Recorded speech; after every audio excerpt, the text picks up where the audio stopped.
दोस्तों आज social media में एक बड़ा ही इंटरेस्टिंग तस्वीर देखने मिला है और ये शेयर किया है स्वयं हैदराबाद की यूएस कॉन्सूल जनरल ने। दरअसल दोस्तों जैसा आप जानते हैं अमेरिका की एम्बेसी भारत में दिल्ली में है, वैसे ही अलग अलग रीजनल ऑफिसेज भी होते हैं जिनको कॉन्सुलेट्स कहते हैं। तो वैसे ही हैदराबाद की जो चीफ हैं यूएस कॉन्सूल जनरल हैं वो भारतीय पॉलिटिशियन असदुद्दीन ओवैसी जी के साथ उन्होंने एक तस्वीर साझा किया है। अब दोस्तों जिस प्रकार से आजकल वातावरण हो रखा है बांग्लादेश में रिजीम चेंज के बाद, उसके बाद इस तस्वीर के बाद अगर आप देखें तो कई अटकलें लगाई जा रही हैं। अमेरिका इंडियन पॉलिटिक्स में मेडल कर रहा है और इससे पहले जब बांग्लादेश में मेडल किया था तो आप सभी जानते हैं क्या हुआ है। डोनाल्ड लू रिजीम चेंज एक्सपर्ट बताए जाते हैं, वो बांग्लादेश गए और उन्होंने किस प्रकार से चीज़ों को अंजाम दिया। उसके बाद इस तस्वीर से भी अगर आप देखें तो कुछ वैसी ही बू आ रही है, ऐसा सोशल मीडिया पे कहा जा रहा है।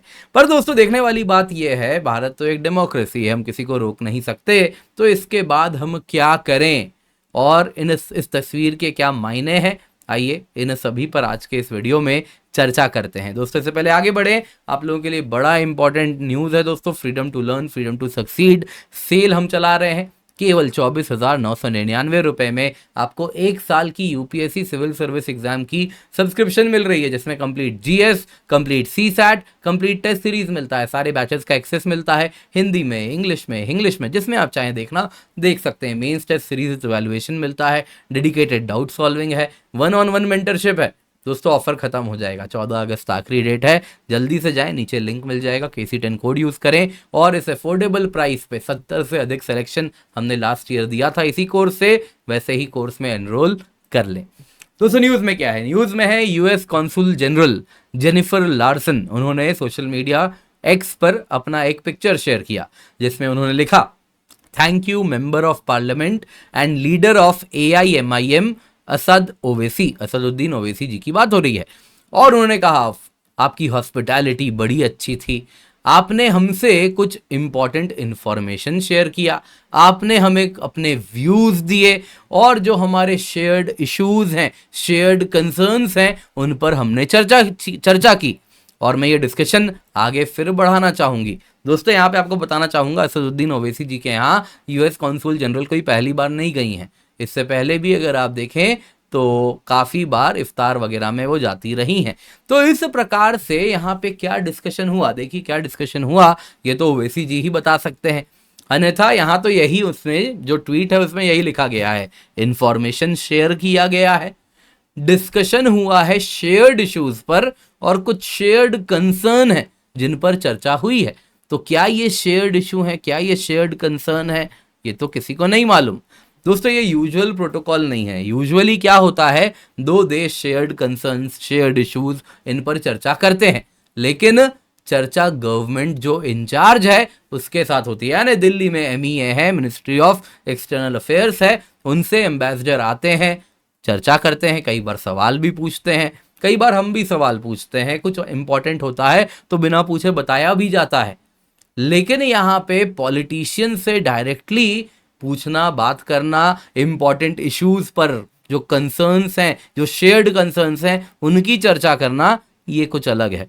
दोस्तों ये सब पैरा डिप्लोमेसी, सब नेशनल डिप्लोमेसी के अंदर आता है। अगर आप देखें तो यूएस इसको कॉन्क्रिटाइज करना चाह रहा है और इंडिया में ये स्पेशली लेकर के आना चाहता है। आप देख सकते हैं centre for strategic and international studies जो अमेरिका का मेन स्ट्रीम थिंक टैंक है, जो कि अमेरिका का मतलब समझ लीजिए सरकारी आवाज है, उसने खुद कहा है सब नेशनल डिप्लोमेसी ही वो टूल है जिसके द्वारा बाइडेन इंडिया को अनलॉक कर सकते हैं। दोस्तों यहाँ पे city and state diplomacy act भी एक प्रपोज किया गया था जिसके द्वारा यूएस स्टेट डिपार्टमेंट में ऑफिस ऑफ सब नेशनल डिप्लोमेसी बनाई जाए, जिसके अंतर्गत जितने भी राज्य हैं, जितने भी शहर हैं, उनसे एक्टिवली बात किया जाए सो दैट फॉरेन पॉलिसी में इंटरवेंशन हो सके। तो इस प्रकार की बातें आपको देखने मिल रही हैं। दोस्तों ये कहाँ से आया है, तो ये यूएस ने चाइना से सीखा है।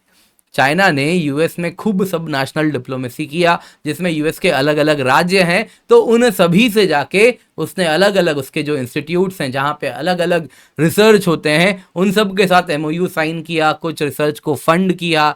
नतीजा ये हुआ वहाँ से जो क्रिटिकल टेक्नोलॉजी बनी वो सब उठ के चाइना चली गई। आप देख सकते हैं क्या नया एविडेंस आ चुका है कि कैसे सब नेशनल डिप्लोमेसी से चाइना ने यूएस में परस्यू किया और उसकी टेक्नोलॉजी चुरा के ले गया।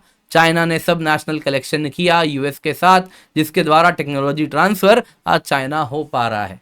तो इसके साथ अगर आप देखें तो सब नेशनल डिप्लोमेसी वो इंडिया में भी करना चाह रहे हैं, पर जाहिर सी बात है इंडिया में उनकी नज़र टेक्नोलॉजी पर नहीं है, उनकी नज़र किस पर है आप सब समझ रहे हैं। इससे पहले भी एक बार सब नेशनल डिप्लोमेसी का नमूना हमने देखा है। हिलरी क्लिंटन भारत आई थी। हिलरी क्लिंटन भारत आके जब ममता बनर्जी जी वेस्ट बंगाल में नई सरकार बनाई थी तो उन्होंने ओपनली प्रेज किया था कि आपने लेफ्ट को हरा दिया। कई लोगों ने सवाल उठाया था उस वक्त कि ये भारत की पॉलिटिक्स में हिलरी क्लिंटन क्यों दखल दे रही हैं।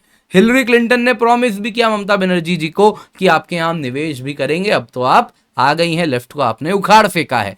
तो इससे अगर आप देखें तो ऑलरेडी उस टाइम भी काफी सवाल उठा था और इस पर कहीं ना कहीं इस प्रकार से यदि कोई स्टेट इंडिया के इंटरनल पॉलिटिक्स में दखल दे तो डर भी लगता है। अब बांग्लादेश का ही केस देख लीजिए। यूएस में मोहम्मद यूनुस, यूएस बैक्ड है मोहम्मद यूनुस, आज अगर आप देखें तो बांग्लादेश में वही डिफैक्टो रूलर बन चुके हैं।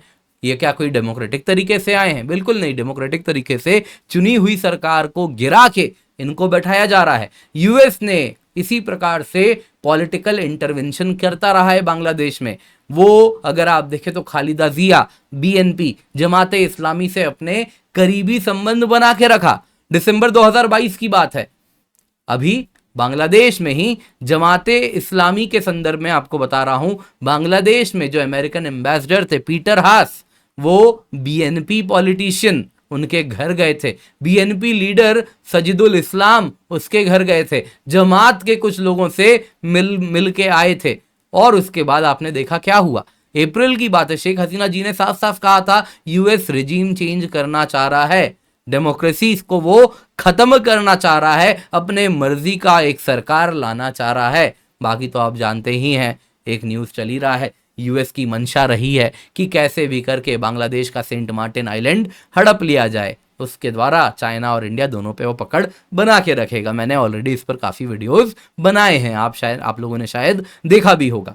तो यहाँ पे दोस्तों आपको जानना ये होगा कि इस प्रकार से ये एक बार शुरू हो जाए कि आप इंडिया के पॉलिटिक्स में इंटरवीन करने लगे ऐसे डायरेक्टली, तो ये एक स्लिपरी स्लोप है। ये कहाँ रुकेगा किसी को नहीं मालूम।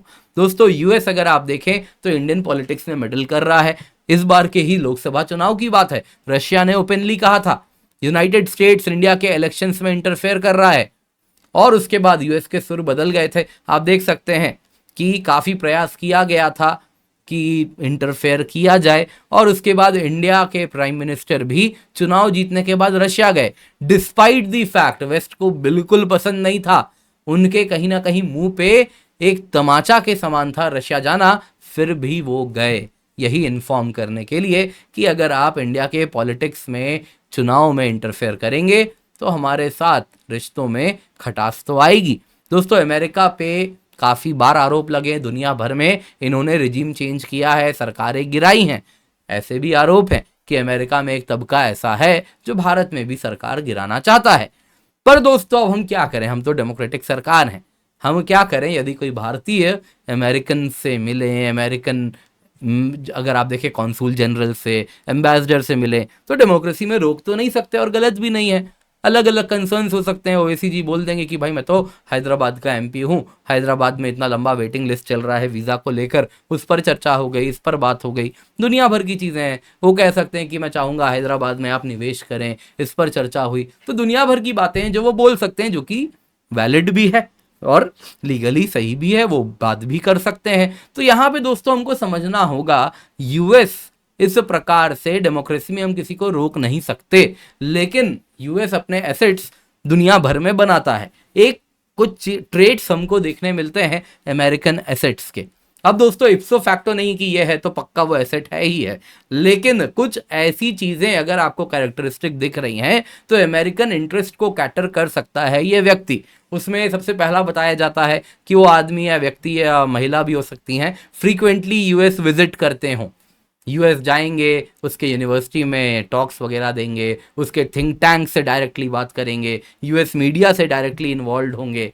वैसे ही अगर आप देखें तो हो सकता है वो भारत में एनजीओ चलाते हों जिसमें अमेरिकन डायरेक्टली अगर आप देखें तो कहीं ना कहीं अमेरिकन सरकार के द्वारा फंडेड संस्थाएं, फोर्ड फाउंडेशन, रॉकफेलर फाउंडेशन, उससे वो फंडिंग पाता हो, या फिर अमेरिकन प्राइवेट फाउंडेशंस भी कुछ हैं, जैसे एक बहुत फेमस फाउंडेशन है ना, पति पत्नी है, वैसे तो उनका अब डिवोर्स हो चुका है, आपको तो मालूम ही है कौन होंगे वो, दुनिया के सबसे अमीर आदमी सालों तक रहे हैं जो, तो वो और उनकी पत्नी का फाउंडेशन है, उससे यदि आ जाए। वैसे ही एक बुजुर्ग व्यक्ति हैं, अमेरिका में बैठे रहते हैं, दुनिया भर में सरकार गिराने का प्रयास करते हैं, तो वो सारे एनजीओ से यदि उनसे पैसा आ रहा है तो आप समझ सकते हैं कहीं ना कहीं यूएस से बड़ा करीबी संबंध है।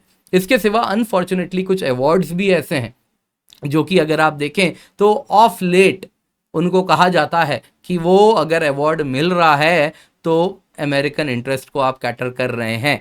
ऐसा नहीं कि जिनको मिल रहा है सबके सब वही हैं, लेकिन अगेन कई लोग ऐसे आपको मिल जाएंगे। मैग्सेसे अवार्ड एक हो गया, जो कि साफ साफ है सीआईए ने ही मैग्सेसे अवार्ड बनाया था, है ना, फिलीपींस के उनके ऊपर बनवाया गया था, और सीआईए का एक लीक्ड केबल भी है जिसमें आपको मिल जाएगा। वो कह रहे हैं कि मैग्सेसे अवार्ड के द्वारा हम अपने कुछ एक्टिविटीज़ को फर्दर करना चाहते हैं, तो उसके लिए मैग्सेसे अवार्ड है। वैसे ही आप देखें तो बुकर प्राइज़ है, नोबेल पीस प्राइज़ है, मोहम्मद यूनुसी देख लीजिए नोबेल पीस प्राइज़ है, वैसे ही लिटरेचर प्राइज़ है। तो ये सब कुछ चीज़ें हैं, ऐसा नहीं कि अवार्ड मिल रहा है तो व्यक्ति वही होगा, अमेरिकन एसेट ही है, बिल्कुल नहीं। लेकिन हाँ, ये सारी अगर कुछ टिक्स लग रहे हैं तो कान खड़े हो जाने चाहिए। इंडिया में हम अपने लोगों को रोक नहीं सकते अमेरिकन एम्बेसडर से, अमेरिकन कॉन्सूल जनरल वाले व्यक्तियों से मिले, अमेरिकन यूनिवर्सिटी में जाएं, थिंक टैंक्स में जाएं, टॉक्स दें, फंडिंग लें।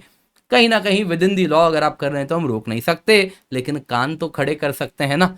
गवर्नमेंट को अगर लगता है एंटी नेशनल एक्टिविटी हो रही है तो सर्वेलेंस कर सकते हैं। By law information technology act में सेक्शन 69 है, 69A है, 69B है, जो कहता है आप इंफॉर्मेशन को इंटरसेप्ट कर सकते हैं, सर्वेलेंस कर सकते हैं।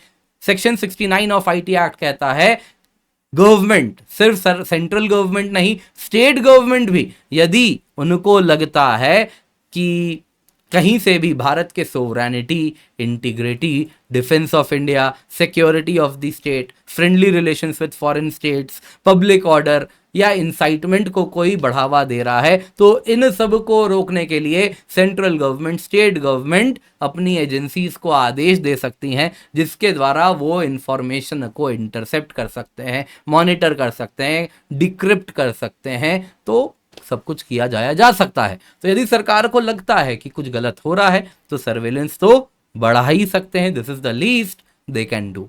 उम्मीद करता हूं दोस्तों आपको वीडियो पसंद आया होगा, लाइक जरूर कीजिएगा, शेयर करना बिल्कुल भी ना भूलें। दोस्तों यहाँ पे याद दिलाना चाहूंगा, यूपीएससी सब्सक्रिप्शन केवल 24,999 रुपए में आपको मिल रहा है। दोस्तों आखिरी दिन आने जा रहा है, आज 13 तारीख है, कल 14 तारीख हो जाएगा और ये ऑफर भी खत्म हो जाएगा। तो मेक श्योर आप इसका फायदा उठा लें, क्योंकि ये क्वालिटी कोर्स है, 70 से अधिक सिलेक्शन लास्ट ईयर दिया है, कंप्लीट कोर्स है, जीएस, सीसैट, टेस्ट सीरीज सब कुछ मिलता है, सारे बैचेस का एक्सेस मिलेगा आपको, पावर पॉइंट से लेक्चर्स मिलते हैं, मेंस टेस्ट सीरीज इवैल्यूएशन है, डेडिकेटेड डाउट सॉल्विंग है, सब कुछ मिलता है केवल और केवल 24,999 रुपए में। 1-on-1 मेंटरशिप भी है, 14 अगस्त का ऑफर खत्म हो जाएगा। यूज द कोड KC10 और इसका फायदा उठाएं। इसके सिवा दोस्तों करंट अफेयर्स को ध्यान रखते हुए हम आपके लिए करंट कैटलिस्ट कोर्स लाए हैं, जिसमें कंप्लीट करंट अफेयर्स, प्रीलिम्स और मेंस दोनों के हिसाब से हम कवर कराने जा रहे हैं। लास्ट ईयर प्रीलिम्स में जो 45 करंट बेस्ड सवाल थे आप चुटकियों में सॉल्व कर लेंगे इस बार, जैसे ही आप ये कोर्स में एनरोल हो जाएंगे और पढ़ेंगे।